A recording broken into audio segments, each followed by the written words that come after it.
What's going on, guys? It's Gabby here. I miss you guys so much, and I cannot wait until we're all back together. Before we jump into the chapter today, I just want to stop and say that I am proud of you. Whoever you are that's listening to this right now, you clicked on the link that Minister TJ sent. You're engaging in conversation. You're being a part of this journey that Minister TJ and Jessica have put us on. And that just speaks volumes to you as a person, you as a teenager, and it is a gigantic step in the right direction. So keep it up. We're all so proud of you. So today's chapter is the key to communication. It's our tendency to want to swoop out of the sky like Superman and solve everyone's problems before we even understand what the problem is. We simply don't listen. The key to communication and having power and influence with people can be summed up in one sentence. If you can learn to see things from another's point of view before sharing your own, a whole new world of understanding will be opened up to you. Why is this the key to communication? It's because the deepest need of the human heart is to be understood. Everyone wants to be respected and valued for who they are. People don't care how much you know until they know how much you care.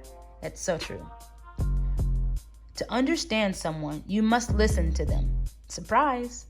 The problem is that most of us don't know how to listen.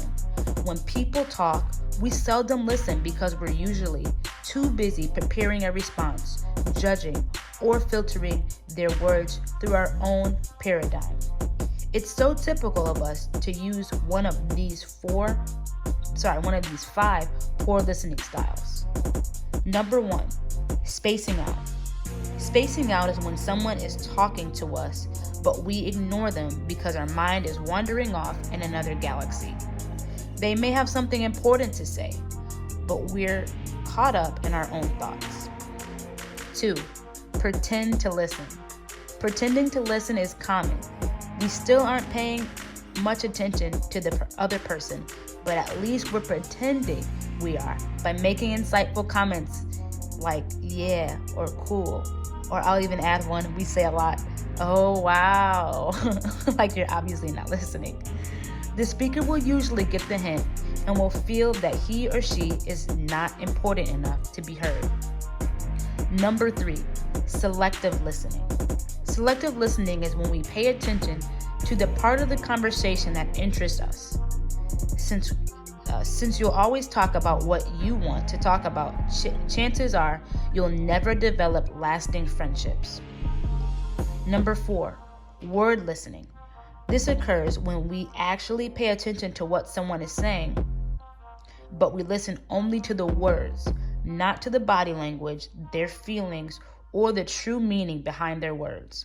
As a result, we might miss what they're really saying. And lastly, self-centered listening.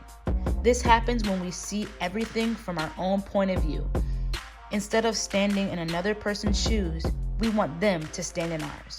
You think your day was bad? That's nothing. You should hear what happened to me today. I guess that wasn't the last one. There's one more. Judging. Sometimes as we listen to others, we make judgments in the back of our mind about them and what they're saying. People don't want to be judged. They want to be heard. Luckily, you and I never exhibit any of the 5 poor listening styles, right? Well, maybe occasionally. There is a higher form of listening, and we call it genuine listening. And it's the kind of practice we want to put to use. First, listen with your eyes, heart, and ears. Listening with just your ears isn't good enough because only 7% of communication is contained in the words we use. The rest comes from body language in how we say words. To hear what other people are saying, we need to listen to what they are not saying. No matter how hard people may appear on the surface, most everyone has a tender inside and has a desperate need to be understood. Second, stand in their shoes. To become a genuine listener, you need to take your shoes off and stand in the other person's. In other words, until you walk in another man's moccasins, you can't imagine the smell. You must try and see the world as they see it and try to feel as they feel. Third, practice mirroring. Think like a mirror. It doesn't judge. It doesn't give advice. It reflects. Mirroring is simply this. Repeat back in your own words what the other person is saying and feeling. Mirroring isn't mimicking.